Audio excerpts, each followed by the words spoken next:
Welcome to Meet the Candidates. I'm your host, Kim Mankotis, and I'm here with David Kortering, candidate for Muskegon County Probate Judge. Welcome, David. Thank you. So, David, tell me why you're running and a little bit about your background. Well, that's an easy question, why I'm running. I guess the short answer would be it's time. I spent my career here in Muskegon County. I was born and raised in Muskegon County, 1984 graduate of Muskegon High School, and then went out to Hope College in Highland, Michigan. I actually had a science background, so I wanted to go into science and engineering. I actually got a degree in physics, and spent enough time in the lab at Hope College, realizing I didn't want to spend my whole career in a lab. So I did work for the Department of Public Health. I did some ionizing radiation checks for the Department of Public Health. I go out and check X-ray equipment and got out to meet public, which was a great job for me. Did that for about 6.5 years, but I decided I want something more. The field of law was drawn to me. My father, Vern Kortering, was an attorney, and of course he didn't push me into it, but I decided to go to school, law school at night. So I enrolled at Thomas Cooley Law School in the early 90s and graduated cum laude in 96. And I could have stayed in Lansing, had a chance to go work for the Attorney General's office. I kicked that around, but ultimately I decided I wanted to come back to Muskegon. I wanted to come back where I grew up, and I wanted to learn the practice of law from my father. I mean, what better way than to come back and learn the practice from my dad, who was a great mentor. It was just to watch him. Watching him practice was a great thing. He had so much compassion for people, so much time that he devoted to this community, and I wanted to follow in his footsteps. But I also wanted to make my own path. So when I came back here in '97, started working with my dad, who was a big labor law attorney and did workers' comp and Social Security disability. I was learning that area of law, but I wanted to be in the courtroom. I had a chance to start doing some work in family court, dealing with child welfare cases, child neglect and abuse cases, and juvenile delinquency matters, and I kind of was drawn to that. Fascinated me. And then in 1998, I took a contract to represent parents and children in those matters, and I held that contract all the way up until 2014, when they disbanded those contracts for the Public Defender Office. So since '98, I've represented thousands of children, thousands of families, parents, fathers, and child welfare system in family court. And that really is maybe my bread and butter area of work that I've done over the years. Tough area of law.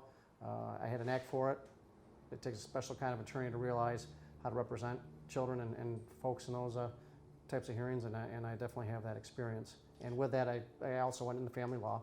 I started practicing, obviously, divorce, custody, parenting time, child support matters, guardianships, did criminal law. I do a little bit more criminal law now. Work with the Public Defender's Office, taking some conflict cases, doing some tough felony cases. So I've been doing that in the last 6 or 7 years as well. So that's a good pathway to the probate judge position now, because now it's a new court, not just probate. It really has more family law cases. And I'm glad you mentioned that. Just before the filing deadline, Judge Marietti released a press release about how they're going to redesign some of the courts, and they're going to shift some judges over to their particular specialty, which makes sense. Judge Hicks is going to take on the the business court, which makes sense. He has a big, strong contract background. Judge Mullally's probate docket is actually going to go to Judge Hoekstra, who was the probate court administrator. So it makes sense what they're doing. And then the new seat, the probate seat that Mullally holds right now, the open seat that I'm running for, is going to be primarily a family court seat, almost 80-90% family court. Some probate matters, which would include some guardianships, maybe some mental health cases. But the bread and butter, the bulk of that docket is going to be family court. And I think between Judge Pittman and the seat, it'll handle about 75% of the docket. Now, how strong is the demand for cases that come before the court in terms of family court? Is it one of the more dominant workloads? In terms of managing that docket, how much of a challenge is that? Oh, it's a challenge. Some call it the 800-pound gorilla, that's kind of encompassing that docket, because there's so many cases in family court filed, and then the Department of Human Services, or Health and Human Services, DHHS as they are known now, with their filings of child welfare cases, child neglect and abuse. That's all included now. In '98, it got encompassed into the family court, as well as juvenile delinquency cases. So that is making this docket just grow and grow. And then I've just heard the other day that they're going to maybe raise the age of minors in juvenile court from 17. They go into the adult system. They're going to maybe raise that to 18. So now you're going to have a lot more juvenile cases as well, which is good. I mean, that's what I've done for the bulk of my career. So does this also deal with guardianship and adoption and yeah. other kinds of personal protective orders? Yep, PPO is a big part of the family court. It does bog down the system as well. It's something that judges don't want to deal with because sometimes they come in, you got to drop what you're doing and review ex parte orders and determine whether a personal protection order should be granted. And a lot of times you have to do it quick, without hearing both sides of it. So would you say that your background working in child protective services or in child welfare system, be it, that really you understand how it affects the families beyond the courtroom? Oh yeah. One of the things that we had with our contracts, which I thought was a wonderful idea, is we rotated. So we wouldn't just represent the parents. I would represent children in one case, the mother in another case, and yet the father in a third case. So you had a well-rounded background on how to represent all those different parties. And representing the guardian ad litem for the child, sometimes you're the legal advocate for that child when you come to court. So I think you get a well-rounded view of how that system works, the way the Muskegon County ran that contract. And I think that does make me uniquely qualified going forward for this probate seat, because half that docket is going to be child neglect abuse matters. Well, give us an idea about the process in terms of when people come into the family court system, let's say primarily over divorce and custody-related issues. What are some of the preliminary steps that they go through in terms of before they come before the judge or we come before a trial? Because they may be able to resolve these things outside of a trial or more lengthy process. Well, a lot of times just the filing of a divorce or filing of custody gets things started. There's some investigation sometimes from the front of the court. Sometimes you have the opportunity to get guardian ad litems involved, represent the children. So there's a lot of things that can happen early on, but it's heavy with paperwork when first things get filed, but there is some investigation. And I think one thing that I would like to do, elected to the bench, is bring more mediation, because I think mediation it can be a wonderful way of resolving some of these disputes, some of the conflict resolution that you would need in family matters. And I'm very a big advocate for mediation. Now, you mentioned to me off camera that this is becoming more of the trend in some of our neighboring counties here in West Michigan. Oh, it is. Traverse City has been doing mediation for 20 years now. Washtenaw County has been a pioneer. Kent County now is coming to, they're making mandatory mediation. Ottawa County is also getting to that point. So I got involved in mediation about roughly early on in my career, probably in the 2000, 2002, and I could see that it's going to happen.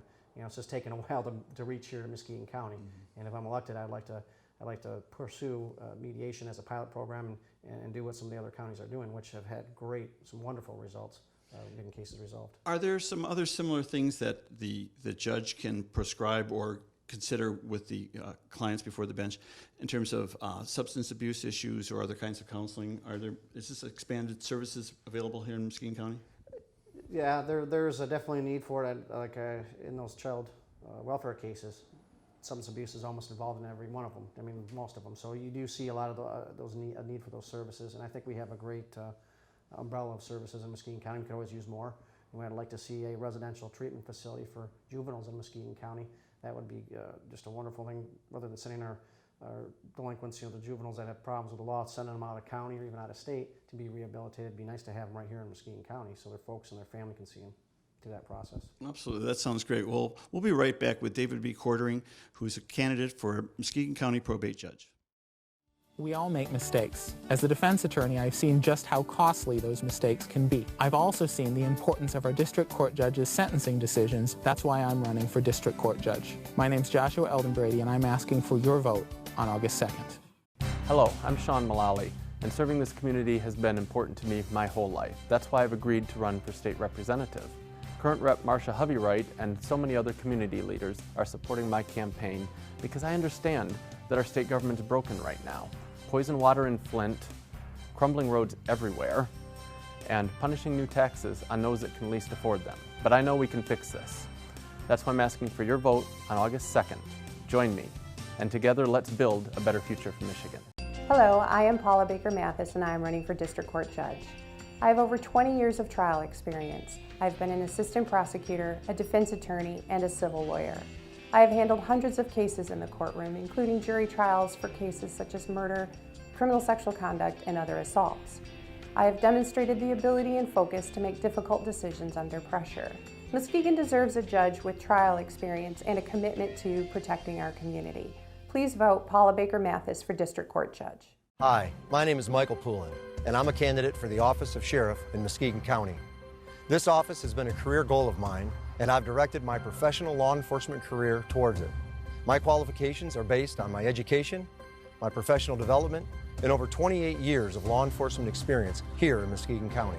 During my career at the Sheriff's Office, I was promoted through the ranks, ultimately serving as captain, having the opportunity to lead every division from jail administrator, traffic services supervisor, training coordinator, SWAT commander, and detective bureau supervisor. As your sheriff, I will be fiscally responsible and put an end to wasteful spending. I will ensure that your safety and the safety of the public safety community are my #1 priority. Through professional development and community support, I will bring integrity and accountability back to the office of sheriff. Thank you for your time. I would appreciate your consideration on August 2nd to serve as your next Muskegon County Sheriff.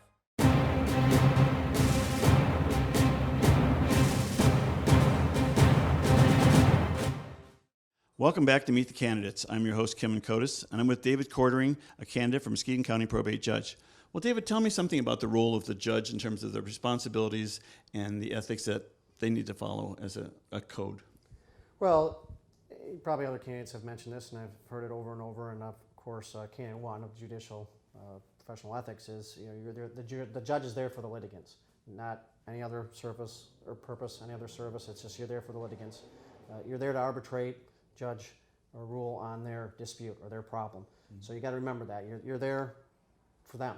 You're to serve the public. It's the ultimate civil service job, as I'm concerned. You're there to help them out, and I think that I've been doing that for almost 20 years now, helping thousands of people with their family problems, with the problems in court. My father, Vern Kortering, helped probably tens of thousands over his career, his 50-year career, and I think I've kind of done a good job of following his footsteps in that respect. Of course, I got a long way to go, a lot of miles to go to get up to his level. But you see the impact. Oh yeah, you do. And I think it's Canon 3, which ties into the first canon I mentioned, is a judge should be patient, should be courteous, should be diligent, should be there to resolve those disputes in that matter. Not you shouldn't give attitude, you shouldn't be arrogant. You realize people are coming in the courtroom sometimes for the first time. They don't know what to expect. Sometimes I forget that as an attorney. I'm in courtrooms all the time, every day. It's just another day at work for me, another day at the office. A lot of people sometimes there's a lot of anxiety, there's a lot of frustration, there's a lot of anger, fear, and you have to keep that in mind when you're a judge. I have a funny story of a friend of mine, John Batotsky, was a judge in Colorado now. He was an attorney here, and he took the bench for the first day, and he told me the story. He went up put his black robe on, went up to his first case, and a litigant, he was going to give him his advice of rights during an arraignment, and he couldn't get through it, and he said, "Sorry, my first time, I'm a little nervous." And the litigant, the defendant, said, "Yeah, me too." It was his first time in court too. So it kind of brings a reality there that you're there to help out other people. You're there to resolve their disputes, and it's their first time. You got to be patient. You got to be courteous. You have to have that judicial demeanor and that temperament. And I think I do a pretty good job of being patient and listening. I am a great listener, and I do take a lot of notes. I listen. So I think that I bring that to the bench, and I think that fits in with the canon of ethics. Well, I think restoring trust to the bench is really important, so that people know when they come there, you need them to be honest and forthright, so that you can give them the benefit of your wisdom in terms of how to try and find a resolution in the cases that they're bringing before you, rather than being afraid of the outcome, because they're not allowing you to express to them how you can help them. I think that overcoming that fear is a big bridge for people to cross. Well, it is, and I think some of that is you're there every day, almost like a referee, trying to iron out what's going on, what's the problem, what's the issue, what do I need to do, how do I need to help you make, do I need to make a decision, do I make a decision now, do I have some time, give me some information. And sometimes people just don't know necessarily what they want. They just know they're angry, they're frustrated, they want a decision made, and you do need to do that. It's part of the job, and you have to make some tough decisions. And I think my 50 years old, I just turned 50 this year, and my almost 20 years of being an attorney, I think I now have the age and the wisdom that I can make those decisions. Well, let's talk about some of the changes or procedures that may have happened over the last few years. Are some new things in terms of who's qualified as a juvenile offender and who goes to adult court? Because some of the juvenile issues come before probate, don't they? They do. They start out, a lot of those cases are handled preliminarily with a referee, but then the trials and sometimes cases that a juvenile's tried as an adult have to go, the judge has to make those decisions. And those are tough decisions. You know, sometimes you have to make a decision about whether a 16-year-old or a 15-year-old basically has to leave this community and go be rehabilitated. And that's not cheap. It costs the taxpayers a lot of money. So I think there's a fiscal responsibility there too. You know, and those are things I picked up over my years from listening to judges like Judge Marietti, Judge Mullally, Judge Pittman, Judge Ruckler, you know, before he retired. That's another thing that I can bring to the bench is my wisdom from all these, I say, founding fathers on the bench that I've basically had on-the-job training with over this past 20 years. Well, you mentioned to me earlier that now 17-year-old will be carried up to 18-year-old. Yeah, well, we don't know if that's going to happen just yet, but if it does, it's gonna open up a lot more cases in that probate, in that family court system. It's going to open up where those kids would normally be in district court or even felony court, they're going to be now in family court. Well, as we're having sobriety courts and veterans courts and other, ways of trying to resolve conflict and find a safe way for people to return back to society, will that be true, you think, for the juvenile court? Where instead of putting young offenders or people who are in troubled situations in jail, that maybe there'll be other alternatives for them to recover or go through some rehabilitation? Oh yeah, there's always programs that come up. Some of the two of the biggest programs right now we have in Muskegon that are up and running now are the SEED program and the EXIT program. Explain those for us. Well, the EXIT program is for young offenders that gives them more, it ties them in more with the community. It offers juvenile or young offender, not necessarily juvenile, but young offender, maybe 18, 19 years old, a chance to get their education, their GED. It's a different way of looking at offenders. Instead of just punishing them and incarcerating them, you're looking at more ways to rehabilitate. Young, they make mistakes. So, and the SEED program is a new program for fathers. Obviously, have to be a father to be involved. To deal with why they're not spending time with their children, they're not paying their child support, and that is a big program we'll see in the family court because you have a lot of young fathers that aren't able to pay their child support. The mother's on assistance. Doesn't do any good to just lock them up. That doesn't help anybody. So I think these programs are starting to offer alternatives, and I think these are two of the big programs that are successful in Muskegon County. They're up and running. Another program I'd like to start would be a PPO court. PPOs are. Everybody groans and moans, judges do, because like I said earlier, you got to stop everything you're doing and look at them, and they do need a lot of particular attention to get it right. And these are personal protection orders. Yep, PPOs are called personal protection orders. You have when there's a relationship between the parties. A lot of times the husband and wife or a girlfriend boyfriend, but you have these other third party ones.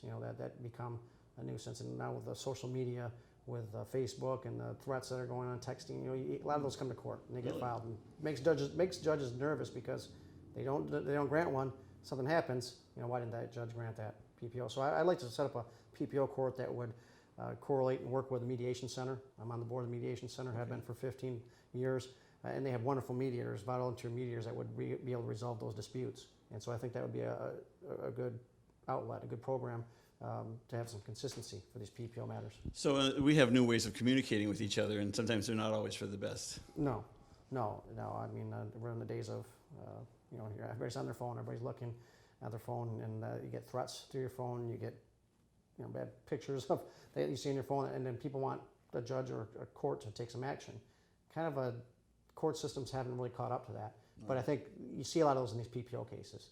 And I think we had a PPO court, we'd be able to address some of those. And in the long run, aren't these also ways to help reduce the cost to the taxpayers and in the county as a whole, in terms of if these things are being resolved rather than through lengthy trials? Oh yeah, because the family court docket's going to be huge to begin with, and every week you got to manage that docket. Every month you got to manage your docket. The state court administrator's office is telling you have to get these cases resolved within a certain amount of time, and it's causing a lot of stress on the judges and the court. So any alternative means we can to resolve those cases, whether it's mediation, which I'm a big proponent of, or sending these PPO matters to a mediation center to resolve their conflict expeditiously. I think we can set those up. I think you're going to be aiding in the administration of an efficient court.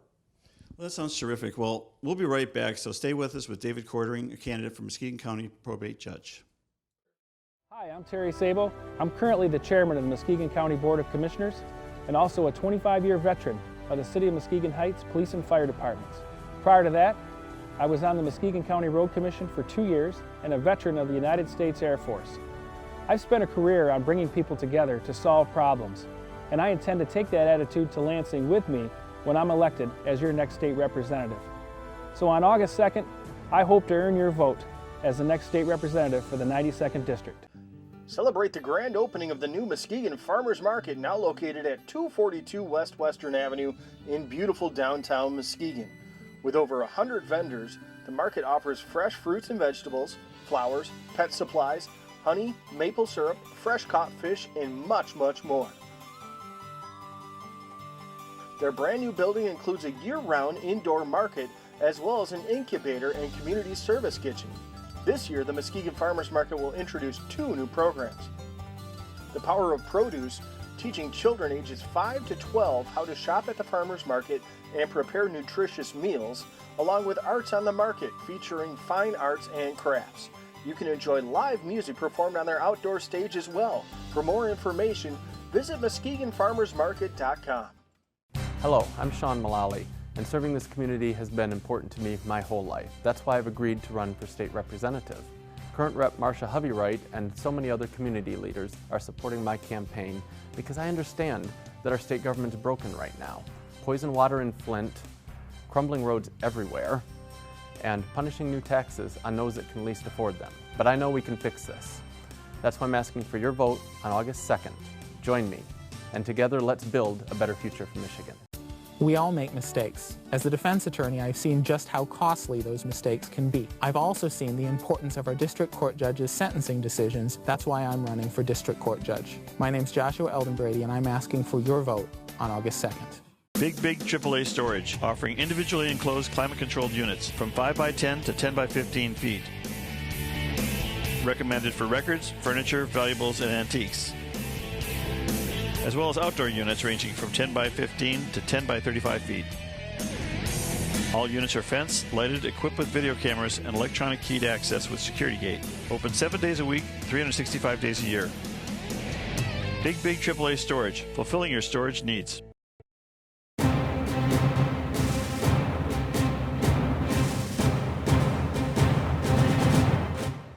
Welcome back to Meet the Candidates. I'm your host, Kim Inkotis, and I'm here with David Kortering, candidate for Muskegon County Probate Judge. Well, David, tell me, what would you bring to the court to help improve the system? Well, it's interesting that you say that. There is a canon of ethics that indicates that a judge can improve the law or improve the knowledge of the system or the administration of justice. And I think that's critical because, as a judge, you got to follow the law. You can't let the legislatures write the law. We just have to enforce it, and we do that by how the laws are written, and we do that by precedent, which is opinions from the Court of Appeals of the Michigan Supreme Court. But you can, as a judge, you can improve the system or the process by doing things like creating certain courts, like the district court, the sobriety court, or the mental health court that we have now up and running, the veterans court, and I indicated earlier about the PPO court. What I'd like to do is launch a pilot program for mediation. I mentioned earlier I'm a big proponent of mediation. Been a mediator for 15 years, and I've been on the board of the Mediation Center for about the same time. So I think that mediation process, which is sitting at the table, trying to work out your differences without being litigious, without going to court, I think that will help the litigants and help the participants that come to court get their case resolved and their dispute resolved. So I'd like to launch a pilot program. Like I said, I won't be reinventing the wheel. There's plenty of other counties that have this process in place. And it somewhat would make mediation mandatory in certain cases, especially with children involved, where that case is started right away. We have 6 months to resolve a divorce. A lot of times you sit around for 6 months, not a lot happens legally, but a lot of things happen, changes with the family. So with mediation, with that mindset, you can start sitting at the table communicating. People are making major changes in their lives. They've been married for how many, many years sometimes. Financial, you got to start, you got to break up that union. You got to, it's like dissolving a business to a certain extent.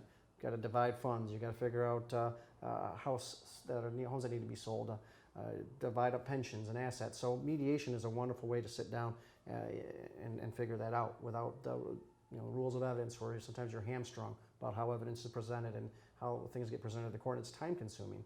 So I think it's in that 6 months, let's take advantage of it. Let's start working outside of the courtroom in mediation to resolve those disputes. Now, have we arrived as a whole to be able to facilitate that better? And also with mediation, is it open to appeal? Oh yeah, there's court rules specific that address mediation in the domestic arena and how that has to happen. There are now some cases that have dealt with mediation. One of the biggest issues about mediation is the confidentiality part of it,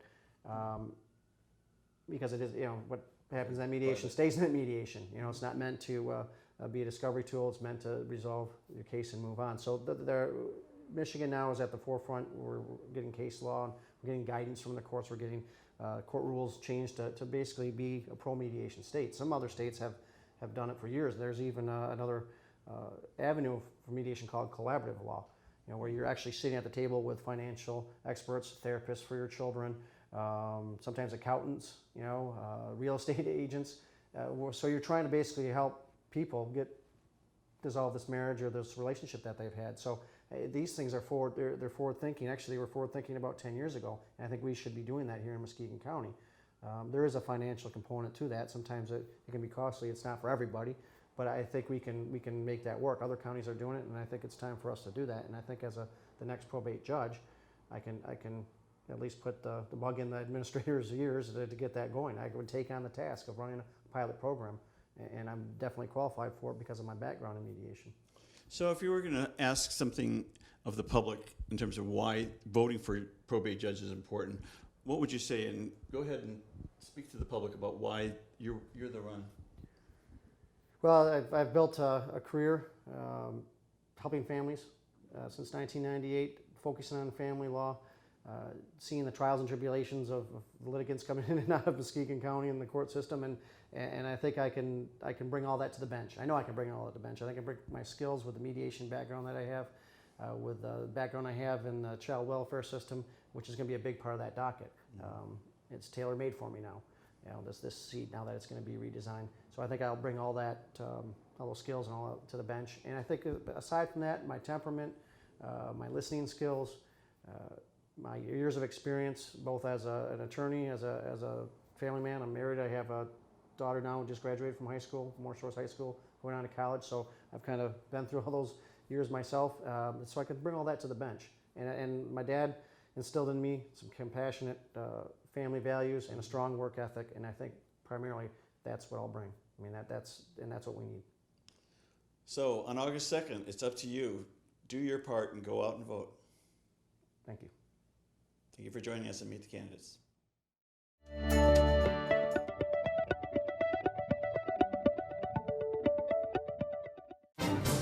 Hi, my name is David L. Tagg. I'm running for Muskegon County Sheriff. I attended Grand Valley State University where I earned a bachelor's in criminal justice. I also attended the police academy there. I recently retired from the Muskegon County Sheriff's Department where I served 30 years. I started off as a jail guard, later a bailiff, later a subpoena server. I would like your support on August 2nd. Please visit my Facebook page at David L. Tagg.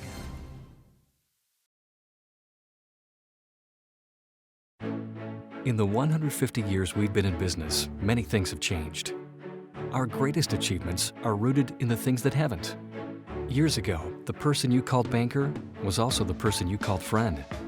When it came to service, there were fewer layers and friendlier smiles. And banks earned the trust of their customers and community while working tirelessly not to lose it. At Independent Bank, all this remains true today. Sure, we've made advances that help customers bank more conveniently and more comfortably. But at the end of the day, we know that people really need a trustworthy partner committed to their financial goals, dreams, and aspirations. And we've been happy to be that partner since 1864.